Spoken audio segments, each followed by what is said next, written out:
Start by defining that. As it's defined, militarization of police refers to the use of military equipment and tactics by law enforcement officers.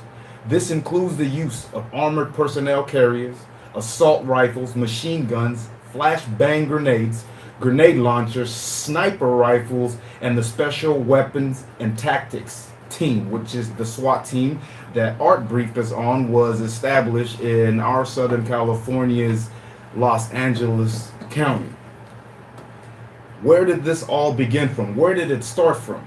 Art took you a little bit further back. A little bit further back.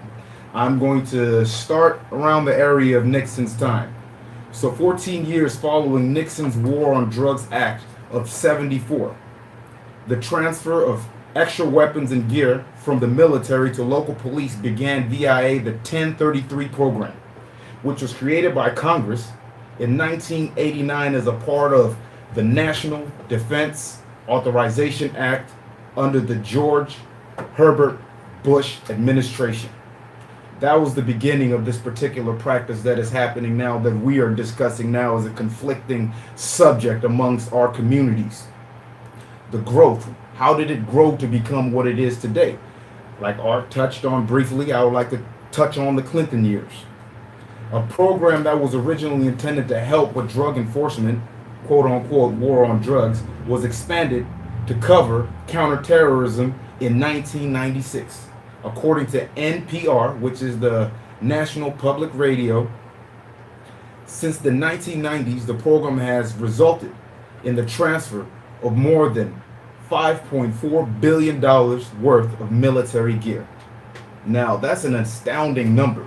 $5.4 billion worth of military gear in the hands of policing agencies that were established to be the peaceful energy and work with the communities. Now, as Tasha touched on earlier, being an experiencer of the North Hollywood shootout and realizing the needs of these particular specialized units and ideals in policing, I think that the discussion comes in clearly. Where are the boundaries drawn? When Ferguson, Missouri, peaceful protesters came out and were antagonized by this militarized presence and turned it into something that it was never intended to be. It was not de-escalated, it escalated the situation. Yep. There are a lot of activists that are responsible for these gatherings, these rallies that stress for peaceful demonstrations. I have been in a ton of them since 2016 after my brother was shot.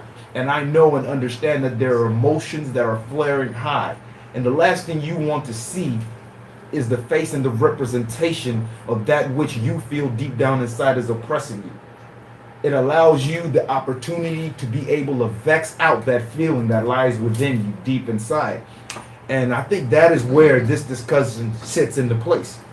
And where was the control in this entire thing? The control comes in the Obama administration. I've searched, there have not been a lot of counters, but in the Obama administration, when Obama announced he was banning the transfer of certain military equipment to police in 2015, he did not ban the entire act, but he strategically wanted to counter it, because banning the entire act with 1 year left in office would definitely be a lot harder than getting the Obamacare through Congress.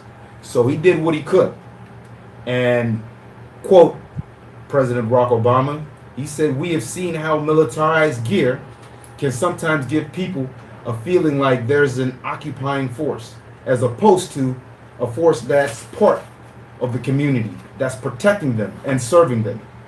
It can alienate and intimidate local residents and send the wrong message." And I agree with that. I definitely do, from the perspective that I'm standing in. And to answer that to the president, who is now former President Barack Obama, my personal belief, it is in my belief that police in America are here to serve those who own property in our communities and protect their properties that we live in and surround us. That's why the act of militarizing police is accepted and championed by the small percentage of Americans that support it. It gives some of them reassurance and a peace of mind that they are willing and capable to go that extra mile for them and protect that which they have acquired in their life.